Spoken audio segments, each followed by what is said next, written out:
Hello बच्चों, मैं मनोज कुमार आप सभी को अपने इस YouTube वीडियो में स्वागत करते हैं। बच्चों, आज की इस वीडियो में हम पढ़ने वाले हैं class 10th subject math, chapter 6, पाठ का नाम है त्रिभुज। ठीक है, तो प्यारे बच्चों, प्रश्न नंबर 3 हम स्टार्ट करते हैं। ठीक है, प्रश्न नंबर 3 में आपको दिया है किसी त्रिभुज PQR की भुजाओं PQ और PR पर क्रमशः बिंदु E और F स्थित हैं। निम्नलिखित में प्रत्येक स्थिति के लिए बताइए कि क्या EF रेखा समांतर है QR के। तो प्यारे बच्चों, यहाँ पर आपको 3 स्थितियाँ दी गई हैं। ठीक है, तो हम प्रत्येक स्थितियों के लिए आपका जो है पहले से ही चित्र बना के रखे हैं। तो पहली स्थिति में कह रहा है कि जो PE रेखा है वो 3.6 है।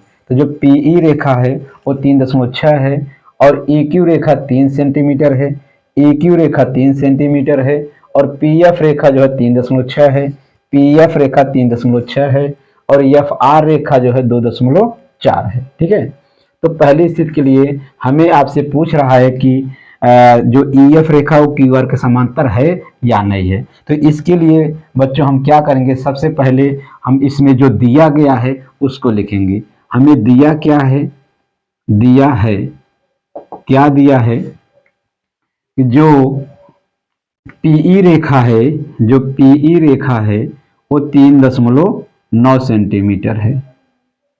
ठीक है, और जो EQ रेखा है वो आपका 3 सेंटीमीटर है। EQ रेखा 3 सेंटीमीटर। जो PF रेखा है वो आपका 3.6 सेंटीमीटर है।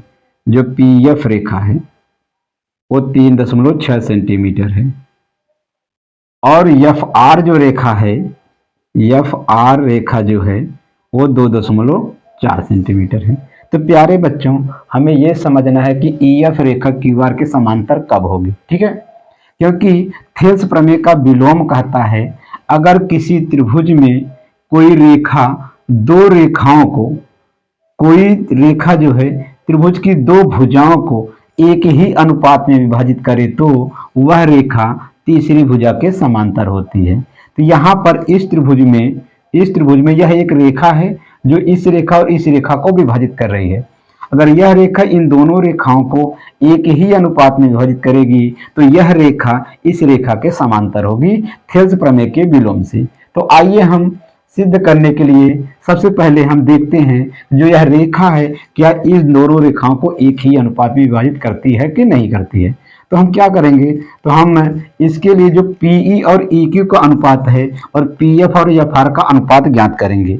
ठीक है बच्चों, तो लिखेंगे सबसे पहले क्या लिखेंगे, PE बटे का EQ का अनुपात। ठीक है, अगर यह अनुपात PF बटे FR के अनुपात के अगर बराबर आएगा तो यह रेखा इस रेखा के समांतर होगी। ठीक है, अब PE का मान कितना दिया गया, 3.9 सेंटीमीटर। PE का मान 3.9 सेंटीमीटर और EQ का मान 3 सेंटीमीटर। EQ का मान 3 सेंटीमीटर बराबर करेंगे।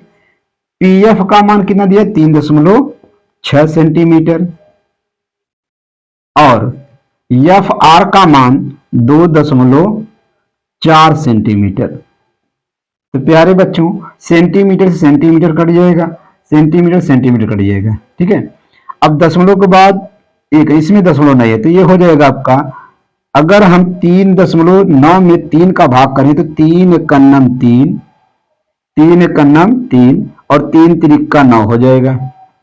तो बराबर लिखेंगे, सेंटीमीटर सेंटीमीटर काट दिया गया। 3.6 में 2.4 से भाग करना है। सबसे पहले हमें यह ध्यान देना कि दशमलव के बाद एक अंक है, दशमलव के बाद एक अंक है, दशमलव आराम से हम हटा लेंगे। ठीक है, दशमलव आराम से हटा लेंगे, हो जाएगा आपका 36 बटे का 24। अगर 36 बटे 24 को हम काटें तो 12 से, 12 दूना का 24, 12 तिहाई का 36 बराबर का आ जाएगा 3 बटे का 2। 3 में अगर हम 2 देखो बच्चों तो यहाँ पर 1.3 लिख लेंगे, 3 में 2 का भाग करेंगे। ठीक है, तो 2 एकन्नम 2 हो जाएगा, तो बचेगा इसमें 1, दशमलव लगाएंगे तो हो जाएगा 10, 2 पचे का 10। तो यहाँ पर 1.3 बराबर आ जाए 1.5 के, जो कि बराबर नहीं है। बराबर नहीं है। तो बराबर नहीं है तो हम कह सकते हैं कि हम देखो कि इसमें क्या करना था हमें। अगर पी और ई क्यू और पी एफ और एफ आर का अनुपात बराबर आता तो यह रेखा इस रेखा के समांतर होती। बराबर नहीं आया तो लिखेंगे अतः, हम कह सकते हैं अतः अतः ई एफ भुजा, अतः ई एफ भुजा क्यू आर भुजा के समांतर नहीं है, समांतर नहीं है। ठीक है बच्चों, तो ये हमारा पहला सिद्ध हो गया कि ई एफ रेखा क्यू आर के समांतर नहीं है। तो प्रश्न नंबर 3 के दूसरे पार्ट में आपको एक त्रिभुज दिया गया है, त्रिभुज पी क्यू आर ही है, जिसमें पी का मान 4 सेंटीमीटर, जो पी है उसका मान है 4 सेंटीमीटर और क्यू ई है उसका मान है 4.5 सेंटीमीटर। क्यू ई का मान 4.5 सेंटीमीटर और पी एफ का मान 8 सेंटीमीटर और एफ आर का मान, एफ आर या आर एफ का मान 9 सेंटीमीटर दिया है। ठीक है, तो सबसे पहले इसमें हमको क्या दिया है वो लिख लेते हैं। हमको क्या दिया है वो लिख लेते हैं। हमको दिया है, क्या दिया है, जो पीई है, पीई का मान कितना है, पीई बराबर आपको दिया है 4 सेंटीमीटर। पीई का मान कितना दिया है 4 सेंटीमीटर और क्यूई का मान कितना है, क्यूई का मान है आपका 4.5 सेंटीमीटर। पीएफ का मान है, पीएफ का मान है 8 सेंटीमीटर, पीएफ का मान है 8 सेंटीमीटर और एफ आर का मान जो है, एफ आर का मान आपको दिया है 9 सेंटीमीटर, 9 सेंटीमीटर।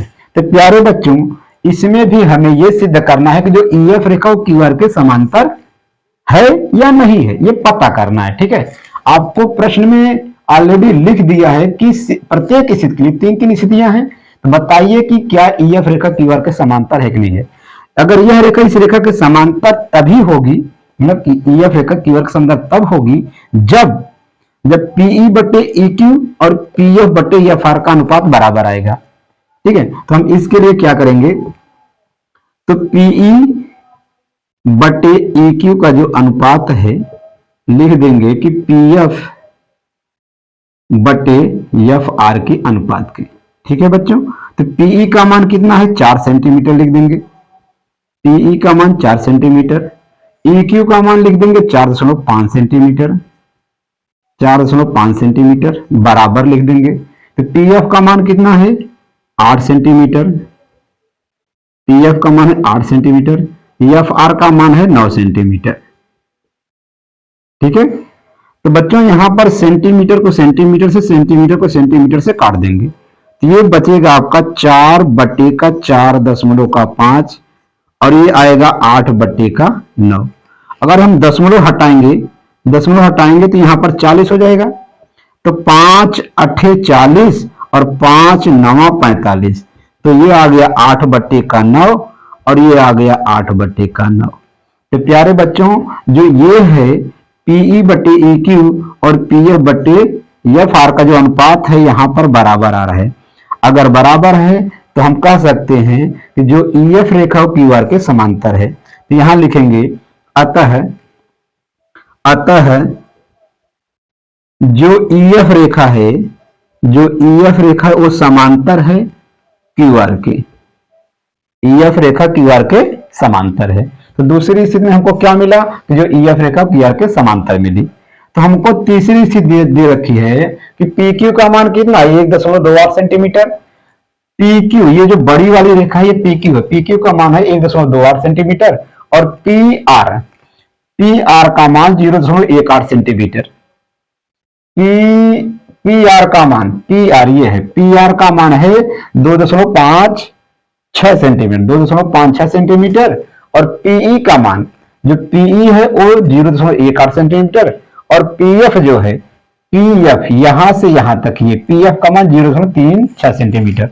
तो प्यारे बच्चों, इसमें भी हमें पूछा गया कि ईएफ रेखा क्यू आर के समांतर है या नहीं है। तो सबसे पहले हम क्या करेंगे, जो हमको दिया है वो हम लिख लेंगे। हमको दिया क्या है, हमको दिया क्या है ठीक है, तो दिया है हमको कि जो पी क्यू रेखा है, जो पी क्यू रेखा है उसका मान क्या दिया है, पी क्यू का मान दिया है कि 1.28 सेंटीमीटर, और पी आर का मान कितना दिया है, पी आर का मान दिया है 2.56 सेंटीमीटर, और जो पीई है उसका मान क्या दिया है, पीई का मान दिया है 0.18 सेंटीमीटर, और जो पीएफ है उसका मान दिया गया है 0.36 सेंटीमीटर।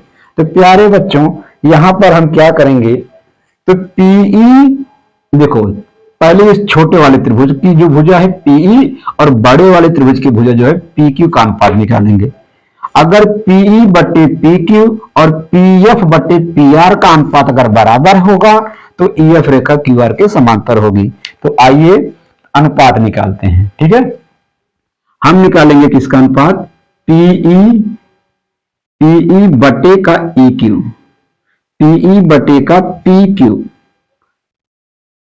का अनुपात, और पीएफ है बटे का पी आर के अनुपात। ठीक है, तो पीई का मान कितना दिया है कि 0.18 सेंटीमीटर बटे का पी क्यू का मान दिया है 1.28 सेंटीमीटर। ठीक है, बराबर लिखेंगे। पीई का मान 0.36 सेंटीमीटर बटे का पी आर का मान 2.56 सेंटीमीटर। तो प्यारे बच्चों यहां पर सीएम सेंटीमीटर से सेंटीमीटर कट जाएगा, दशमलव के बाद 2 अंक, दशमलव के बाद 2 अंक, दशमलव हट जाएगा, दशमलव के बाद 2 अंक, दशमलव के बाद 2 अंक, दशमलव हट जाएगा। तो इसको हम लिख देंगे 18 बटे का 128, तो बराबर लिखेंगे 36 बटे का 256। ठीक है, तो प्यारे बच्चों हम 2 से इसको काटते हैं, 2 से काटेंगे तो 18 दूना का 36, और 2 से इसको काटेंगे तो 2 1 का 9, 2 दूनी 4, 2 8 16, ये 18 बटे का 128 हो गया, ये 18 बटे का 128 हो गया। ठीक है बच्चों, हम इसको छोटा भी कर सकते हैं, इसका संक्षिप्त रूप भी देख सकते हैं, क्योंकि अभी देख रहे हैं कि दोनों बराबर हैं। अगर ये दोनों बराबर हैं तो ये दोनों बराबर होंगे। ठीक है, अगर यह रेखा मतलब यह अनुपात इस अनुपात के बराबर है तो हम कह सकते हैं ना, कहेंगे क्या कहेंगे कि अतः जो ईएफ रेखा है, वो समांतर है क्यू आर के। ठीक है, तो प्यारे बच्चों यहां पर आपको इस प्रश्न में 3 प्रतिबंध दिया था और इस प्रतिबंध की जांच करनी थी, क्या ईएफ रेखा क्यू आर के समांतर है। तो पहले प्रतिबंध में ईएफ रेखा क्यू आर के समांतर नहीं है, दूसरे में ईएफ रेखा क्यू आर के समांतर है, तीसरे प्रतिबंध में ईएफ रेखा क्यू आर के समांतर है। ठीक है बच्चों, यदि हमारा ये वीडियो आपको पसंद आया हो तो वीडियो को लाइक शेयर सब्सक्राइब करें। धन्यवाद।